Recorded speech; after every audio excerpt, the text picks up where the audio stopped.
Hey everybody, so we are live.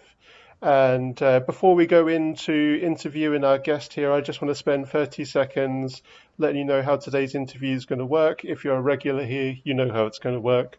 But for those who are new, I've got some questions that I'm going to go through with our guest. And then once we get to the end, I will verbally introduce to you, the viewer, when it is indeed time to start typing out your viewer questions. But without further ado, hello everybody. Regardless of what part of the world you're in, I hope you're having a great day. We are joined today live by a comics journalist and comic book creator, Braedan Hafichuk. Braedan, could I get you to introduce both yourself and your work to the viewers, please? Hi there, everybody. As Mark said, my name is Braedan Hafichuk. I've been a comic fan, comic journalist for the last few years, and most recently a comic creator. I got started in comic journalism back in university with a couple of radio shows that I was able to host, and then I got connected with the Sequential magazine, and have had the pleasure of interviewing many creators across Canada. And as of yesterday, I have recently launched my first Kickstarter for my first independent comic book, Shimmering Basin. Fantastic. So we have interviewed a comics journalist on this show before, and that was in the form of Sean Kleefeld, who's an American comic book journalist.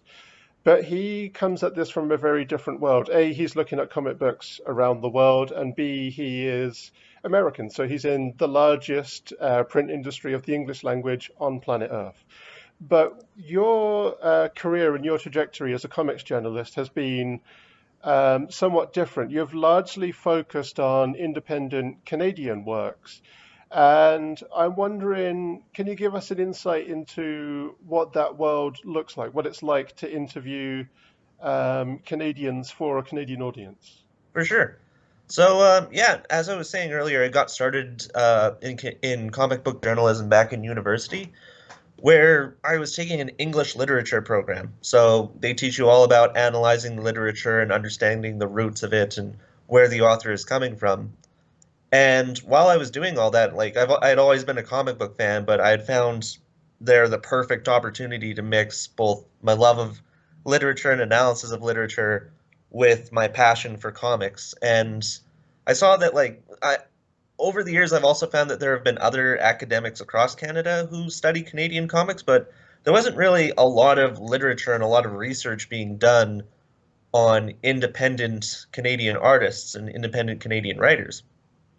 So I created a number of projects and presentations for symposiums, and by doing that, I was able to connect with many, many really talented people all across Canada.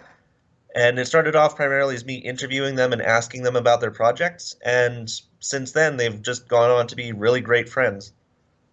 And yeah, and as a difference between the two, one of the biggest differences I noticed between, particularly in indie comics, between American and Canadian comics, is that American comics in general, and this isn't a bad thing, but they create their worlds where it's a wholly created city, a wholly created society, kind of separate from the real world, like set in the States, but not any existing communities. But one of the things that Canadian comics absolutely love is that they wear their communities on their sleeves. Like you have the Aurora Man comics by Jeff Burton, which are based in Humboldt, starring him. There's other creators all across Canada. Each of them is located either in Calgary with Colin Works, Blackthorn, and I know there's some other creators in Manitoba who center them around Winnipeg or Dauphin. Just they love their communities and they want their characters to be a part of them. So it's really fascinating to see that in Canadian comics as opposed to American comics. Yeah, absolutely. And it's even like when you look at Martin de Chalet, where you look at Big Nick, where he centers it around Sudbury with the giant nickel and the nickel mine, right? Yeah, And then and Auric of the Great White North, where it's in like Timmins, Ontario, right? yeah, Timmins, Ontario, which before a comic book came out in Timmins, Ontario, and became popular in that Northern Ontario community, the only thing that Timmins was known for was, of course, Shania Twain. So it really puts a different angle on a very remote part of Ontario that people even Canadians wouldn't normally think of. We normally think of Toronto or Ottawa or Kitchener or yeah. Hmm. Um, so yeah, I 100% agree. It's a fascinating dynamic that we have about putting ourselves on the map. Um, so you also touched upon there that you also did some work with the University of Winnipeg radio station. So what is that like when you're working with trying to schedule that in with a radio show? Are you looking at mostly getting Canadian creators on board? Hmm. Um, and what does that kind of look like when you're working with that schedule? Yeah, no. While I was a student at the University of Manitoba, I had first started off with the radio station UMFM, helping out with one course called or one radio show called TV Talkers, and that was a show just generally talking about television shows and pop culture in general. But as I was doing the show, and I'd connected with the other like staff at the station about my love of comics, they're like, "Hey, we're looking to create a comic book show, and we have this other guy already hosting it, Brian Spainson, who's a really good friend of mine. But we'd also think it'd be a really great opportunity for you because they knew about my love of comics, but also my love of independent Canadian comics, and kind of like other independent radio stations, they had a really dedicated focus for Canadian content." And so they were really excited just to shine that spotlight on creators in comics that might not get attention otherwise, or major attention otherwise. And yeah, no, it was really great just because we would talk about major developments in comics, talk about our favorite runs, but at the end of each episode, we would do an indie spotlight. And I would also do it on Facebook through like our blogging on Facebook through Facebook pages, I think, where I would present a new indie comic each week. And it was a mix of Canadian and American independent creators, but it was just really great because as soon as you talk with one creator and you'd have the interview with them and it would go really great and you'd ask them, hey, like for next week's episode, I'm kind of looking for a new book. Do you have any recommendations or any friends? And they just kind of like pull out this whole book of other creators they had connected with, going, oh yeah, you could talk to so and so and so and so, and this person would be really great to talk to about their book. And it's just really eye-opening because A, it shows you just how creative people are and how many projects you don't know about, and B, how interconnected all of these creators and projects are, where everybody is friends with everybody, everybody knows what project is going on, and everybody just wants to support each other. So I was a little worried when I started the radio show about that, having like a consistent flow of books to talk about, but people are just happy to help out their friends. It was really great. That's fantastic. So when I spoke to Sean Kleefeld a couple of weeks ago here, I asked him some questions from his career about insights that he has been afforded from being a comics journalist, and his career is somewhat longer than yours. But Mhm. I'm wondering, across the time that you've been a comics journalist, what have you noticed change in the comic industry? Well, one of the major things I've noticed is, and it's really cool to see, specifically with the Canadian Comic Book Alliance, which is a collective of a number of creators all across Canada. Like I said, Jeff Burton here in Saskatchewan, the Arc of the Great White North crew in Ontario, Mart, as you said, there in the East Coast as well, and all of these different characters and all these different worlds where some of them are fantasy, some of them are space opera like Space Hamadeus or Space Pig Hamadeus, which is just a really fun read. But like all of these works that you would never think were connected, all these creators are coming together and building their friendships, but they're also creating this really cool indie multiverse, kind of like the Marvel Cinematic Universe of all of these characters coming together to fight like world-changing threats from like the Canadian perspective. And it's really cool just to see where it's like originally it was kind of like a separate cottage industry of creators just working on their own books, working on their own worlds, but it's now developed like this kind of grassroots network of creators combining their projects together to create this wider world all across Canada. It's really neat to see.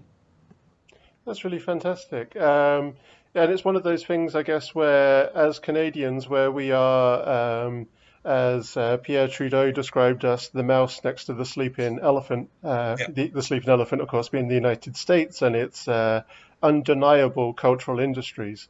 I guess we do have to band together to be seen and to be visible on that map, right? Mm. So before we jump into your work as a creator and coming round to your first Kickstarter here and your first comic book, a couple of years ago, you made a decision that, as somebody who really supports this local community, as I try my best to do here in Saskatchewan, you made a decision that made me very happy, which was that you decided to move to Saskatoon here, and you made that decision based on largely the opportunities that you felt were afforded to creators here. And I'm wondering if you could touch upon why you made that decision.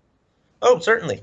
So when I was still in university, as I said, I was taking English literature and classics, and at the time I was like, this is stuff I really love, but there's the joke that like there's not a whole lot of job opportunities for those kinds of degrees. But like while I was doing that, a lot of my friends were wanting to go into academia and other media studies, and I was like, no, I want to pursue a publishing career where it's not just studying the projects of others, but actually helping people get off the ground. Because like a lot of people I've met over the years, they are really talented people with really passionate projects that are fantastic to read, but they may not have the confidence to pitch to like Harper Collins or like Simon and Schuster or any of like the big American companies. So like I wanted to kind of learn more about the Canadian publishing environment and help out where I can eventually. And so I was looking at like all of the different places where I could go after university, like Toronto and Vancouver, all of and Montreal. Those are huge places for publishing, but those are massive cities where it costs like an arm a month for rent. So I was also looking at other places, and while I was my brother, he had made the decision to move out to Saskatchewan, and I talked with him, and he was going, "Yeah, no, like Saskatoon's a really great place. I think you'd really love to move out here." And I was thinking about it more after he said that, and then I realized that a lot of the creators that I had connected with projects like Aurora Man, Blackthorn, um, ooh, there's one of course you and Elaine out here, but all just this community was all based around Saskatoon. I was like, there's something going on here, so I took a look, and there's publishing operations out here, so it seemed like the perfect place to get my foot in the door in the publishing industry without like going absolutely dead broke in a larger city. And I have not looked back since. I've moved out here. I've made so many friendships and connections that will like last me my whole life. And I anytime any of my friends back in Winnipeg are talking about moving or getting a change of scenery, I am preaching Saskatoon to them. This is just a wonderful place to just find your place in the world. I love it. That's absolutely fantastic, and we're very happy to have you here. Um, you bring something to the table, so that's really awesome. All right, so one thing that's really awesome about interviewing you is I've interviewed a large slate of people, and that's been everybody from Brian Bolland, so The Killing Joke and Hmm. all of that kind of massive titles that he's worked on, through to indie creators, but largely people that have had a longer tenure in comics. So something that's really awesome about this interview is I get to interview somebody whose journey into creating comic books for themselves is fairly young and just beginning. So how did that journey begin for you from transitioning from comic book journalist into comic book creator? Yeah, no. So I've always been a writer. I've always loved creating projects.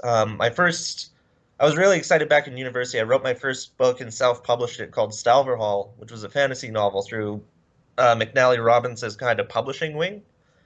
And it was really great to do that. It kind of got my confidence up about my own skills, and I was like, okay, I I had like not necessarily the writing ability, like that's stuff that you develop over decades, but I at least have the confidence and like the moxie to write. So I just kept creating and like coming up with ideas. And after a while, like after talking with so many indie creators and talking and hearing about their projects, I was like, this is a medium I'm passionate about. Let's try and work up a project. Let's try and get this going. And luckily, all of the people I've met over the years, when I first broached the subject about like, hey, I'm considering this project right now.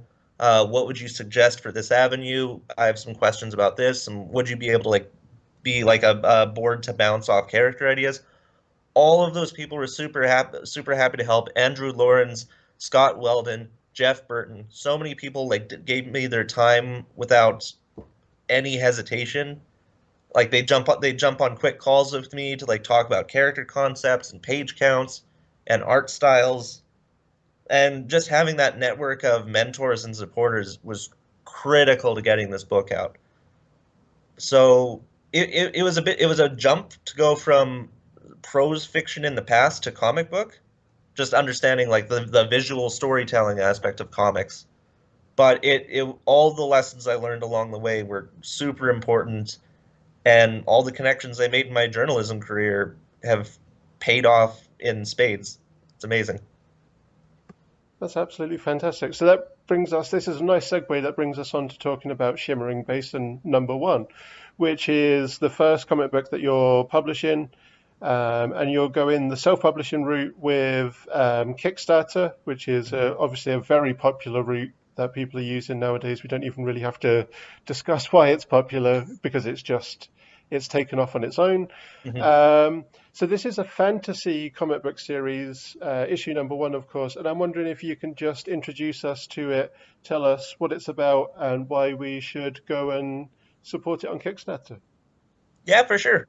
So, Shimmering Basin #1, it's a fantastic story set in this fictional world, but instead of it being set in this high kingdom of like noble knights and powerful mages facing off against evil forces for the fate of the world, it's about this group of kids in the absolute corner of the kingdom where nobody goes, just exploring their own world and exploring their own community and growing up and like facing all the trials and tribulations that people normally face.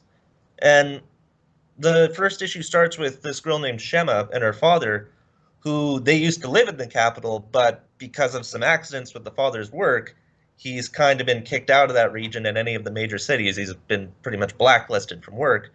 So they've bounced from community to community trying to find work, and they've ended up in this place called Shimmering Basin, which, as I said earlier, is the complete corner of the kingdom. Nobody goes there. It's an absolute backwater, and this is their last chance. This is their only place to find work and survive.